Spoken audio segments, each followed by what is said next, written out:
Hello, everybody. You can call me Hunch, and sorry I gotta talk softly. It's because I have a new baby. I'll try to stay close to the microphone. Everything I talk about here is not financial advice. It's just for education, for fun. We're just doing this. We having a blast, baby. All right, today we're going to be talking about Merlin layer and why I don't like it. Okay, I don't have any vendetta against it. I think it can perform well. I'm just not that interested right now. There's other things I'm more interested in, and we're going to be talking about that. Opportunity cost, baby. If you don't know what that is, go back to school, okay? Accounting school, specifically. Okay, we're going to be talking about tap, track, ghosty, it all, man. Okay, we're going to be talking about it all, man. Okay, so I just want to start off by saying this because this is so hilarious. Imagine being an XRP maxi right now. They are so down the imaginary rabbit hole, they may grow ears and start turning orange and eating celery, eating carrots. Okay, I think that's the truth. Go watch some XRP maxis. They still think it's going to $1 million a coin, right? Anything in the universe is possible. I could turn into a unicorn right now. I could literally turn into a bunny like I'm talking about. But it hasn't happened yet. The price has not moved. I feel extremely bad for these people. They are a little bit conspiratorial. I'm not going to go too much more into it. Okay? Now, let's talk about the Merlin layer. The Merlin layer is an L2. It's got a lot of backing by venture capitalists. People are, hyped. I mean, this is cool, right? You got a wizard here. Lit. Okay? But I just want to say, okay, before we get started on this, people are putting this wizard thing in. Okay, this is making me realize that maybe I'm not into this, not so much, right? It kind of makes me a little nauseated, right? I don't like .btc names. I don't like .eth names. I don't like, I don't like people really choosing too much. Like, it just seems like maybe it's toppy. It's like a toppy signal. I don't know. Okay, so go check it out. The important thing is this reminds me a lot of Rootstock. And I don't like Rootstock. Now you're going to say, well, Sovereign is on Rootstock. You talk about Sovereign all the time. It's a DeFi, Bitcoin DeFi. That's different. Sovereign is, first of all, specifically DeFi, and they have a dollar on top of it, a euro dollar, I like to call it. And they're also doing roll-ups now. Okay, so it's a totally different situation. I hate Rootstock. I hate having to bridge, so on and so forth. I criticized Stacks for a long time for not having a smooth bridging system, right? It's improving. But here's the thing about Stacks. Oh, yeah. Let's keep going here for a second. They have Merlin Swap, which is an exchange. And if I were to do something on here, I would get the meme coin Hoo-Hoo, right? Okay, so I'd bridge. I'd use my Bitcoin. I'd get some Hoo-Hoo meme coins, right? You can do a pool. You can do liquidity. You can get airdrops, right? We're going to talk more about this, okay? Now, what I want to say about this is... to me, it's like a red flag, right? This reminds me a lot of Satoshi VM, which is an EVM-based thing, right? I couldn't really understand how it worked, so on and so forth. Like when I talk about Stacks, I can tell you word for word how it works, right? You have blocks. They settle on Bitcoin after 10 minutes. The Nakamoto release is going to have multiple 5-second blocks now that settle at a later time on a Bitcoin block, right? I can give you a detailed description. I sat for hours, okay, trying to understand Satoshi, Merlin layer, right? Rootstock, and like I just can't get it. Like I can't get a clear answer. And people are like, watch this 3-hour podcast. I'm like I should do that, but I'm not going to do that, right? Like I'm rather intellectual, and if you can't write like a summarized paragraph, right? I can't remember what they call that in English when you write like a synopsis. Like, I'm out. I don't understand you. Like, you're so confusing. Like, stop being so confusing, right? It reminds me a lot of ETH L2s. I don't understand the value there, right? I mean, why are you paying interest in something other than ETH? Like, why is there so many, right? What is Optimism versus Arbitrum versus Polygon versus, like, how do I get to the different sites to swap on there? Like, why can't I just do it all on Uniswap? Right? I just don't get it. Like it to me, it just doesn't make sense. Okay, so let's keep going. Now I just want to say I'm going through these tweets so you can follow my train of thought here. Okay, I'm happy about Merlin too. Right, building up Bitcoin is good. That's obvious, right? I will probably regret the fade, but let the chips fall as they may. Right. I mean, you're not going to be in everything, and I talk about this here, right? And I keep talking about it. Here's another tweet. I still don't understand NAT, right? NAT was popular. DMT NAT, digital matter theory, right? I don't understand Merlin 2. I think orderly swap is overhyped. I miss things all the time. I could be wrong, but I'm honestly insanely accurate with my intuition. My intuition is they all suck and money should be elsewhere. That's important. Money should be elsewhere, right? Use your intuition. Now, here's further evidence of that. And I think people are talking about this, but they're just hinting at it, right? Annon's wasting their time and money chasing the new meta. What's the new meta? Merlin, right? When they should be chasing the paradigm shift. So what is the paradigm shift here, right? It's Bitcoin. I think it's probably stacks, right? Utilizing the computing power of the Bitcoin blockchain and not bloating the L1. And what is Merlin doing? It's kind of like, is it bloating the L1? I don't know. Like, nobody can tell me these things. These are like very easy things that you should be able to tell me if you're like, believe in Merlin, right? If you're like hardcore Merlin, what do you know about it? Do you know anything about it? Like, I don't think Merlin supporters know anything. Okay? Now, let's keep going. I think obsessing about Merlin 2 is cool. However, I think it's too consensus now, right? Consensus, big word there. And it makes stacks investors look genius again, right? People ignoring stacks because they're chasing this hot new meta, which is what he says here. Trevor, big prominent guy, right?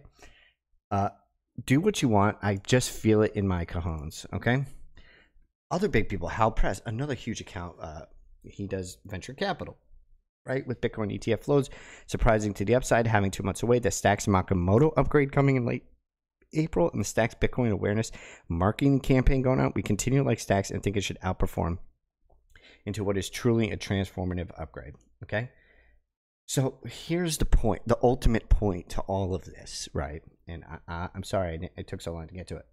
I'm sticking with Stacks. I may or may not buy Merlin. I remember there was an opportunity. I wrote this wrong. There's an opportunity cost, right? I wrote that down there for choosing one investment over the other or dividing it up, spreading it, right? You're less concentrated. We don't have infinite allocation, right? So I'm not trying to target Merlin. I'm just trying to move through this space with a little bit of logic. I think I'm doing fairly well theoretically. You can watch my videos and I can show you that that is a true testament that I'm doing okay with this. That doesn't mean I'm not wrong about Merlin. I just don't get it, right? The EVM, the hype, the venture capital, like I just don't get it. Like it's very confusing. Nobody can describe how it affects the L1, all the intricacies, right? I just don't get it, okay? Now, to further on that, the opportunity cost. What is the opportunity cost, right? I've been talking about Sovereign for 2 months, right? It's been printing, okay? You're going to take it away from Sovereign? Is that what you're going to do? Is that what you're going to do? Are you going to take it away from Sovereign?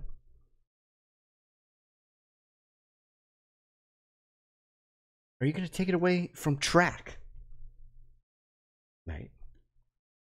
With the tap drop coming for Trac holders, right? Here it is. People are so obsessed with Merlin, they're sleeping on tap. I think it's going to be huge. Let's watch, right? What are you doing? Where are you taking this from? Are you taking it from Stacks? Are you taking it from Sovereign? Are you selling your Bitcoin, which is going up? How much more money are you going to make? Are you going to put 50 grand in Hoo Cat coin? What are you going to do? Okay? That's up to you. That doesn't mean you can't succeed.